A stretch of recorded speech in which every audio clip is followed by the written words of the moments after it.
is a cool morning. Nice little cold front moving through. Yesterday was in the 70s. This morning it's in the 20s. Wind chill. It's pretty low. Got a nice northwest wind with this cold front moving through. But it is bluebird skies and absolutely beautiful. Suspect later movement just due to that big shift in temperature. May take deer a little bit to start getting up, moving around, feeding. They're probably going to be feeding on acorns, trying to get some carbs in them. And we're past the peak of the rut. That means there's every day fewer and fewer receptive does. And we're kind of seeing those pre-rut behaviors, if you will, where bucks are cruising through travel corridors, scrapes, and whatnot. In fact, team member Danny Noggle just sent me a picture yesterday of a fresh scrape, and we're seeing that type of behavior because there's fewer receptive does, and bucks are having to move more to find those receptive does, just like they were during the pre-rut. That means more daylight activity, more time on their feet, but they also need to feed because they've lost a lot of weight during the rut. So this morning we've got a great, this pre-rut type strategy going on with this bottleneck. It's all about bottlenecks right now.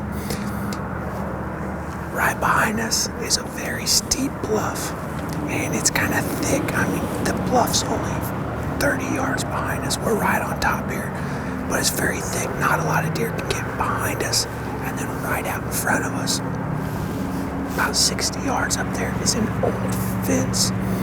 And that fence and that bluff almost have this little bottleneck that deer are just wanting to shoot in between. In fact, we got a Moultrie mobile right 10 yards in front of me. It's got a lot of activity of deer cruising through here.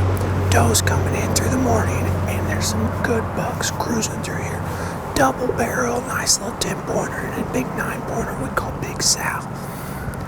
This is perfect setup for this time of year, this post-rut, this type of activity. So we're going to give it a little longer sit today because deer movement may be a little later into the morning, but I'm real excited to be in here. We've only hunted this stand one time. Josh and I hunted it during the pre-rut and had a receptive doe with a young buck come in, and actually off camera there were several other bucks 70 yards to our north that hit the trail of that doe. So we saw a lot of action in here. So pretty excited to see what happens this morning. We are further back in here and hunting, the edge, and it's a ways in here. Well, here at the Proving Grounds too, so probably not shooting a doe this morning. We are in here looking for a buck, and then we'll just sneak out if buck doesn't walk out. But that's our game plan. We'll see what happens.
Well, that happened fast.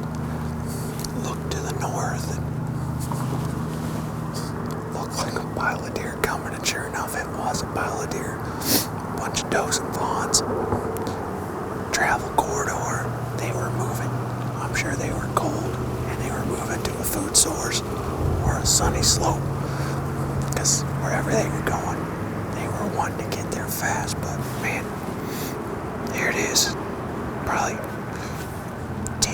trucks in front of us stopped right in the sun, right in front of the Moultrie Mobile.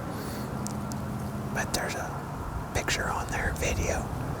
I would suspect that's the same group we've been seeing in here. Just know there's deer cruising through here.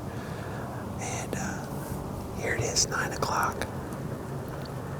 That's what you see a lot of times in these travel corridors. You're going to see that mid-morning, later movement because they're going to or from, food or cover. And so you just got to stick it out. But, man, what a great encounter. We're back in here. We've got some does in the freezer and low disturbance, so we're only looking for a buck. But I was ready. Just never know what's trailing a group of does this time of year. So it's 9 o'clock. We still got a lot of morning left. We'll see what happens.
little bit ago, we had 7 does and fawns come from the far side, cross the food plot, eat a little bit, and go down there and timber bed against that bluff, and then, or that's where they're headed, and then heard something coming the other way, and it's a yearling or 2-year-old buck grunting, and those does and fawns, some of them come back across. We had a little flurry of activity in here.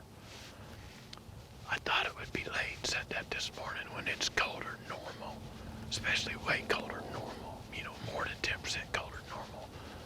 Deer tend to move much later in the morning when the sun gets up and that radiant energy is warming up. So we will hunt later, probably hunt at least till 11 or so this morning. Just thought deer would move later, but you never know, so went and got out here at daylight. But I really feel now is the best time for our chances to see even more deer. It's 10:14.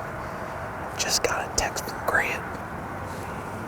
He had the same number of does and fawns come to a little hidey old food plot he's hunting just to the south now. I hopped on the hunt stand, I measured it out, and as the crow flies, 1.3 miles. 1.3 miles. I told you, when those deer came through, they were headed to something. And sure enough, they were on a beeline. Took them about a little under an hour, traveled 1.3 miles to go to a hidey old food plot. Green cover seed, hidey old food plot. This is the proving grounds too. We do not have a lot of quality food sources. We've created some little hidey old food plots. When the habitat's low like it is right now at the proving grounds too, those little hidey old food plots, just in a little tract of food source, man, it can be the bottleneck. Those deer were going to that hidey old. And that just shows you how attractive a little food source can be in the middle of a big timber. Man, what a cool story.